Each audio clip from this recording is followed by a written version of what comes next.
अब हम देखेंगे प्लास्टिक। तो प्लास्टिक हम अपने दैनिक जीवन में क्या करते हैं, प्लास्टिक से बनी हुई वस्तुओं का, कई वस्तुओं का उपयोग करते हैं। अपने दैनिक जीवन में प्लास्टिक से बनी हुई बहुत सारी वस्तुओं का क्या करते हैं, हम उपयोग करते हैं। जैसे कि खिलौने हैं, हम हमारे घर में डिब्बे बने होते हैं, कुर्सी होते हैं, ये सब क्या होते हैं, प्लास्टिक से ही बने होते हैं। ठीक है। हमारे घर में जो मोबाइल, टीवी हैं, ये सब के जो अधिकांश भाग हैं वो भी क्या होते हैं, प्लास्टिक से ही बने होते हैं।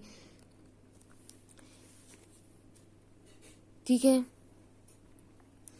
तो बहुत सा मतलब प्लास्टिक से बनी वस्तुओं का उपयोग हम क्या करते हैं, अपने दैनिक जीवन में करते हैं।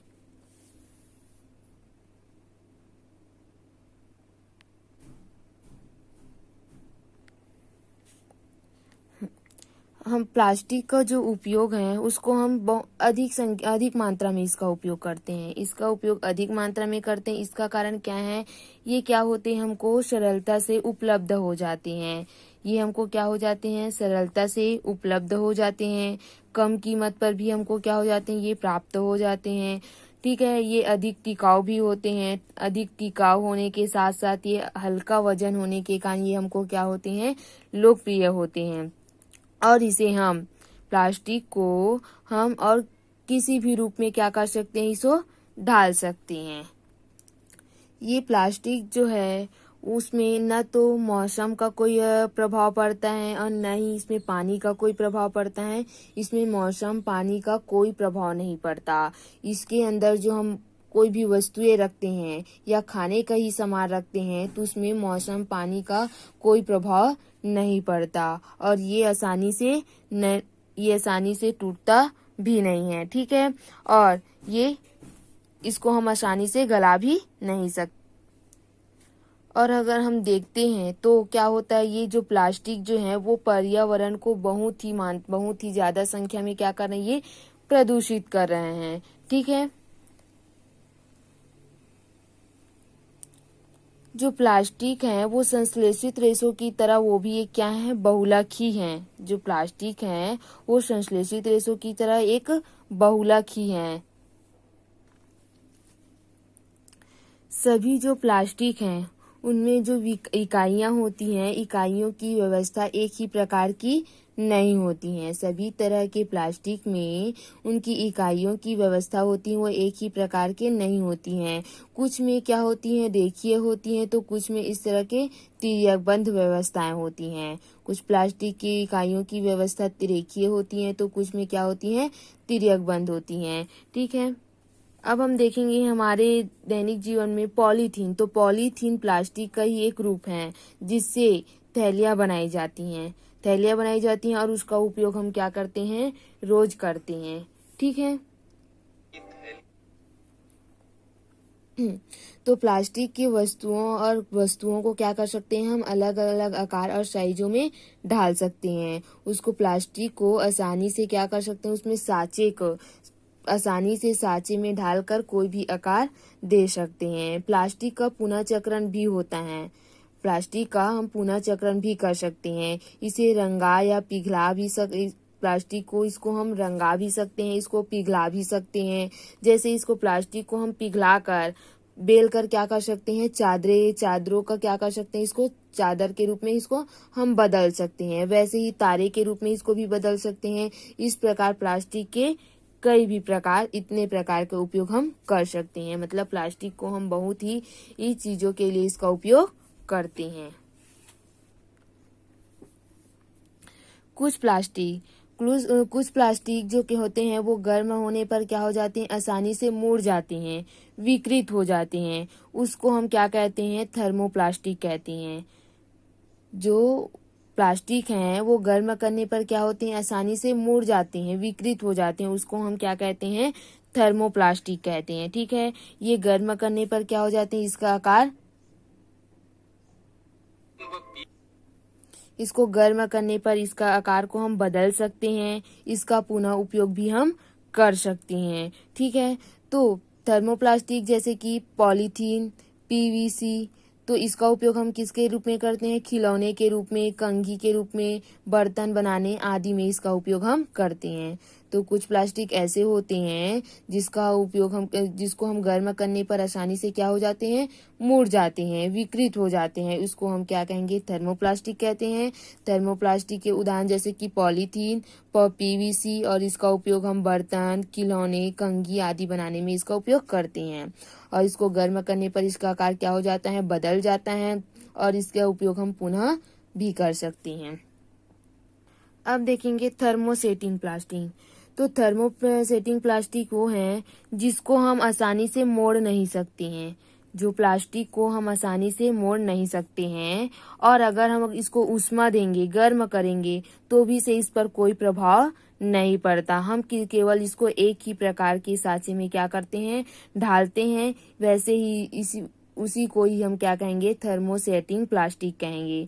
ठीक है। इसमें गर्म करने पर ये क्या होता है? बिल्कुल भी नर्म नहीं होता। गर्म करने पर इस पर कोई प्रभाव नहीं पड़ता है, और इसका हम पुनः उपयोग भी नहीं कर सकते हैं। इसको हम थर्मोसेटिंग प्लास्टिक कहते हैं। जैसे कि बेकेलाइट और मेलामाइन। बेकेलाइट मतलब जैसे कि बिजली का बोर्ड जो है, बिजली के बोर्ड में हम क्या करते हैं?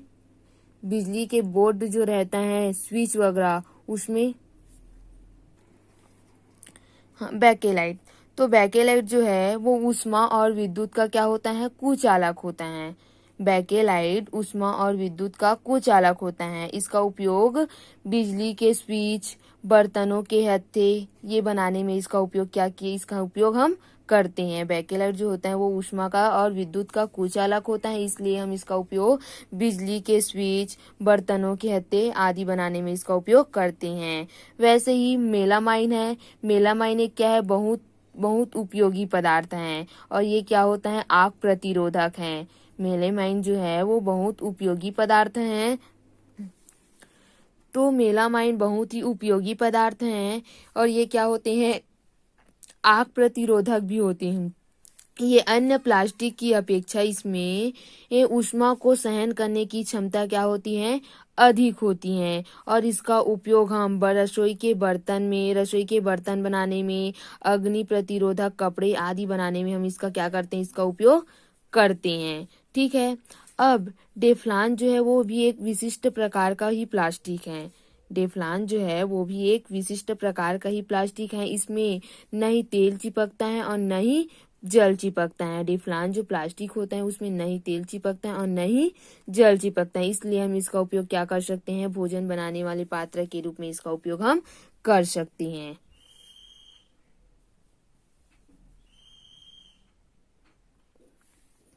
अब हम देखेंगे प्लास्टिक के अभिलाक्षणिक गुण। तो प्लास्टिक का उपयोग हम किस में करते हैं? जैसे कि जूते, चप्पल, फर्नीचर, खाने के बर्तन, खाने की चीज रखने वाले बर्तन में किया जाता है। बहुत सारी चीजों के लिए हम प्लास्टिक का उपयोग करते हैं। ठीक है। तो पहला प्लास्टिक अनअभिक्रियाशील है। पहला है प्लास्टिक अनअभिक्रियाशील। तो प्लास्टिक जो है वो जल और वायु से कोई अभिक्रिया नहीं करती हैं। इस पे पानी और मौसम की कोई भी प्रभाव नहीं पड़ती हैं। इनकी जो संचारण है वो आसानी से नहीं किया जा सकता है, इसलिए हम प्लास्टिक का उपयोग क्या कर सकते हैं? विभिन्न प्रकार के पदार्थों को रखने में और रसायनों को रखने में हम प्लास्टिक का उपयोग करते हैं। प्लास्टिक अनअभिक्रियाशील मतलब इसके मौसम और पानी पर कोई प्रभाव नहीं पड़ती, और इसका हम संचारण आसानी से नहीं कर सकते हैं, इसलिए इसका उपयोग जो है हम विभिन्न प्रकार के पदार्थ और रसायनों को रखने में हम प्लास्टिक का उपयोग करते हैं। तो इस प्रकार प्लास्टिक क्या है? एक अनअभिक्रियाशील है। ठीक है।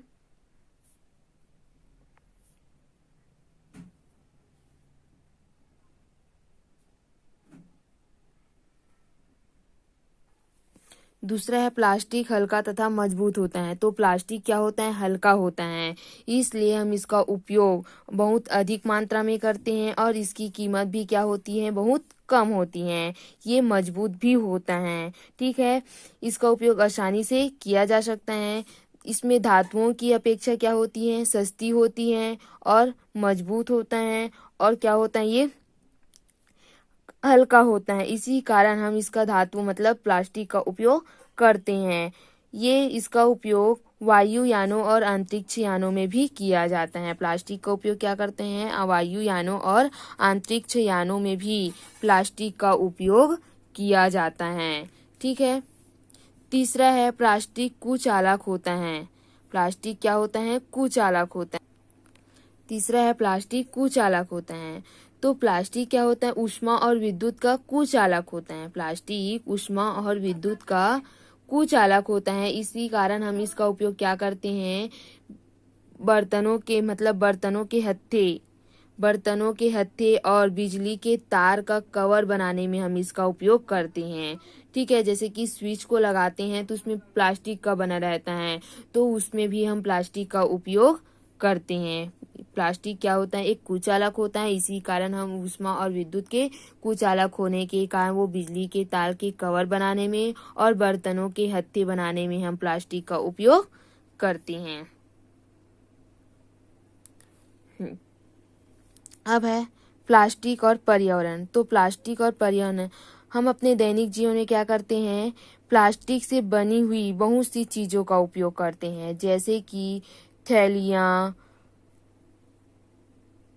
खिलौने, बर्तन, ये सब क्या करते हैं, प्लास्टिक से बनी हुई बहुत सी सारी चीज़ों का उपयोग करते हैं। तो हमारे घरों में क्या होता है, प्लास्टिक का कचरा निकलता है, तो वो कचरा हम अपने घरों से निकाल कर क्या करते हैं, मैदानों में इकट्ठा कर देते हैं, या फिर सड़कों के किनारे या फिर नालियों के किनारे हम उसको क्या कर देते हैं, इकट्ठा कर देते हैं। ठीक है। ये इसमें क्या होता है, ये न तो सड़ता है, मतलब ये न तो क्या होता है, गलता है, और न ये क्या होता है, सड़ता है। इसका पुनः मतलब निस्तारण क्या हो गई है, एक समस्या बन गई है। वैसे ही अब वे पदार्थ जो प्राकृतिक प्रक्रिया जैसे सूक्ष्म जीवों आदि की क्रिया में क्या हो जाते हैं, वो अपघटित हो जाते हैं। वे पदार्थ जो प्राकृतिक प्रक्रिया जैसे कि सूक्ष्म जीव आदि की क्रिया में क्या हो जाते हैं, वो अपघटित हो जाते हैं, अर्थात सड़ जाते हैं। उसको हम क्या कहते हैं, निम्नीकरणीय कहते हैं, जैव निम्नीकरणीय कहते हैं। वैसे ही मतलब वे पदार्थ जो प्राकृतिक प्रक्रिया द्वारा क्या होते हैं, सरलता से अपघटित नहीं होते, मतलब वो सरलता से नहीं सड़ते, उसको हम क्या कहते हैं, जैव अनिम्नीकरणीय कहते हैं। जो प्राकृतिक प्रक्रिया में क्या हो जाते हैं, आसानी से क्या हो जाते हैं, अपघटित हो जाते हैं, सड़ जाते हैं, उसको हम जैव निम्नीकरणीय, और जो सरलता से अपघटित नहीं होते उसको हम जैव अनिम्नीकरणीय कहते हैं। प्लास्टिक को क्या होता है, अपघटित होने में प्लास्टिक को अपघटित होने में क्या होता है, कई वर्षों का समय लग जाता है, जिससे हमारा पर्यावरण क्या हो जाता है, प्रदूषित हो जाता है। अगर हम प्लास्टिक को जलाते हैं तो मतलब वो बहुत अधिक मात्रा में विषैले धुएं को उत्सर्जित कर देता है, जिससे पर्यावरण क्या हो जाता है, हमारा प्रदूषित हो जाता है। इसलिए हमको प्लास्टिक के उपयोग से बचना चाहिए, जिससे हमारा पर्यावरण प्रदूषित होने में बच सके। तो प्लास्टिक का उपयोग हमको कम करना चाहिए, जैसे कि खरीदारी करते समय कपास जूट से बनी थैलियों का उपयोग करना चाहिए।